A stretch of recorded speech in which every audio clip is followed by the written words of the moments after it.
When we first arrived there, it was like a scene from the apocalypse.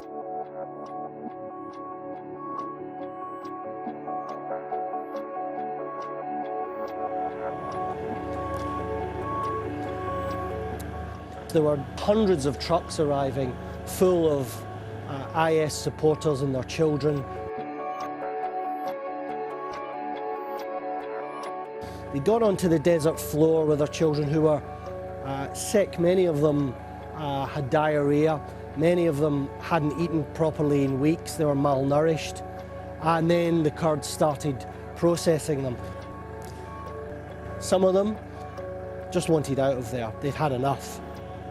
But others were defiant. For them, this wasn't a surrender. They'd been told to come out by the Islamic State leadership, and they viewed this as a pause more than anything else. Some of the women wouldn't speak to us. Some of them were actively hostile. On one occasion, they attacked our camera, throwing bottles, calling us kuffars, infidels, and they were defiant.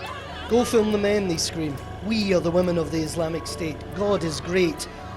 And there's an interesting thing that many of them saw this as a test. They believed that God was testing them, that this surrender, this near defeat, was just another part of their horrible, terrible mission, and that they'd be back to fight again.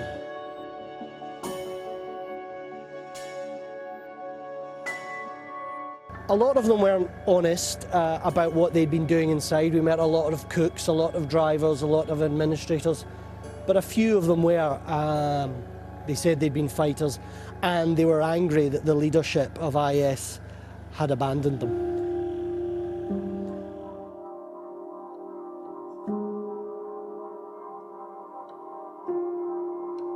What was also difficult was the children, particularly the Yazidi children. They'd been taken from their parents. Some never ever saw them again, enslaved by Islamic State group. And some of these kids had been trained to plant homemade bombs, roadside bombs. They were nothing to IS. They were disposable. They wouldn't use their own people to do that.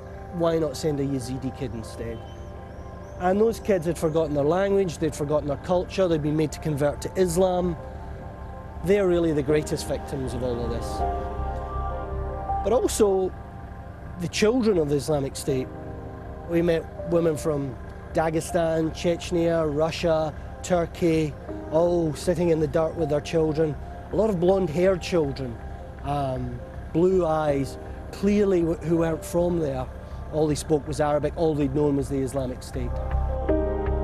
We met one 12-year-old boy, Hamza, whose family had been killed. His family were all IS. He was actually Iraqi. And this kid just had no sense of where he was and what was going to happen next to him. He had nobody left in the world. And while you can judge his parents and while you can judge that hateful ideology, a lot of these kids had no choice in this, and they can't go home.